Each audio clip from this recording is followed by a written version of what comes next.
Hi, Chris Rogers here, and we're going to take a quick look at the TouchPad from HP. This is HP's first entry into the tablet space, and it is running their webOS, which is it's the old Palm OS. This is version 3.0. It runs pretty well, and its big strength is multitasking.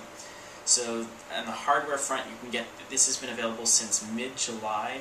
You can get it in 16 and 32 gigabyte models. Pricing just got updated, so the 16 is going to run you $3.99 and the 32 is going to run $4.99 Canadian.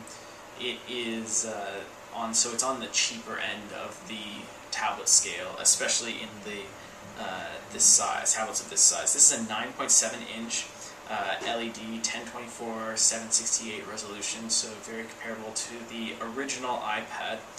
It has a front-facing 1.3 megapixel camera, and it has standard buttons on it: power button on top, volume on the side, and then home screen down below. It also has, the standard light sensor, accelerometer, compass, gyroscope. It's insides. It's got a Qualcomm Snapdragon processor. It's the 1.2 gigahertz dual-core processor, so that really helps when it comes to multitasking. Things I'm liking so far is the multitasking. Palm was doing multitasking for a while with webOS, so multitasking on this is really simple and quite intuitive. I'm also really liking the toolbar that runs across the top of the screen. It integrates well into almost every app that I've tested out so far, and also the settings menu is really easily accessible, so you don't have to switch between basically an entire settings application to change something as easy as like brightness. The browser is full-featured, and it supports Flash out of the box. And actually, out of the box, this is a device that's fairly easy to set up. You don't need to sync it to a PC or any computer for that matter to get it up and running. I set this up just as it is without syncing it to anything, and I was able to grab a lot of my contacts and calendars and everything, and without ever hooking it up to a computer. So that is a good strength. There is some slowdown with the browser, and just with the interface in general. Not hugely a deal breaker with it, but it is noticeable. And the other big problem with it is that the app ecosystem just isn't there yet. There's no native Twitter support. There's no Netflix support yet. So it's only been out for a month and a half. So that's definitely something that I'm sure will come with time as the device evolves.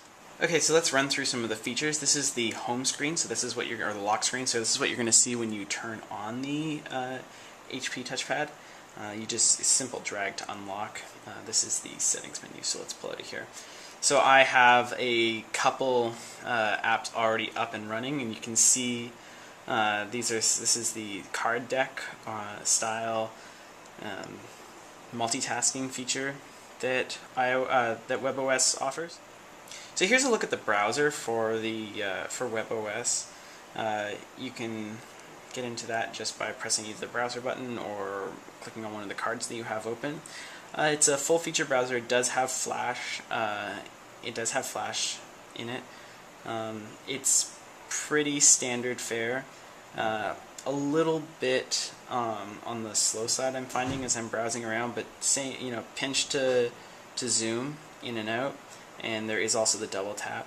You can see that little marker comes up where you touch. Sometimes it's really helpful, other times it can be quite annoying.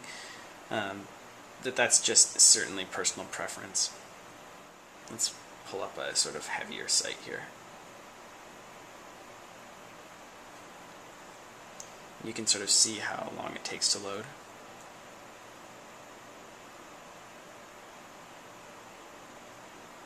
So it can take a while for it to pull up all the information that you're on the website. It's still loading these videos here.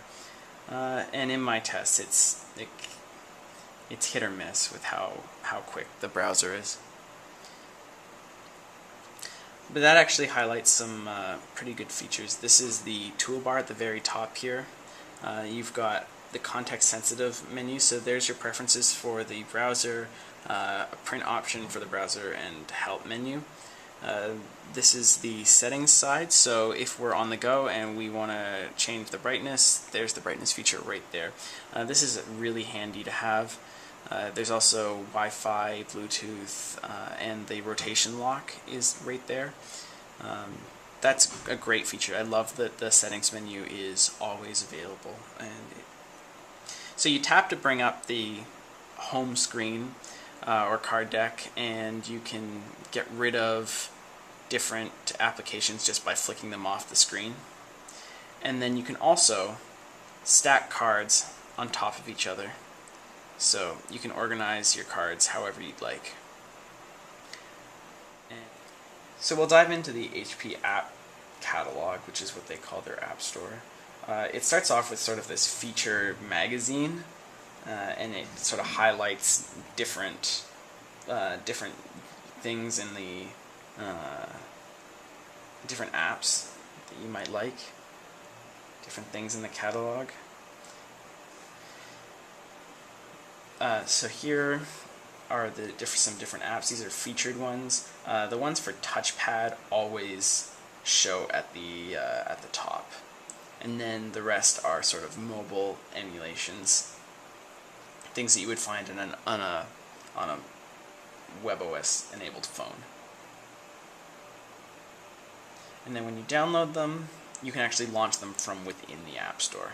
So there's the Kindle beta, and you can launch that from within the App Store.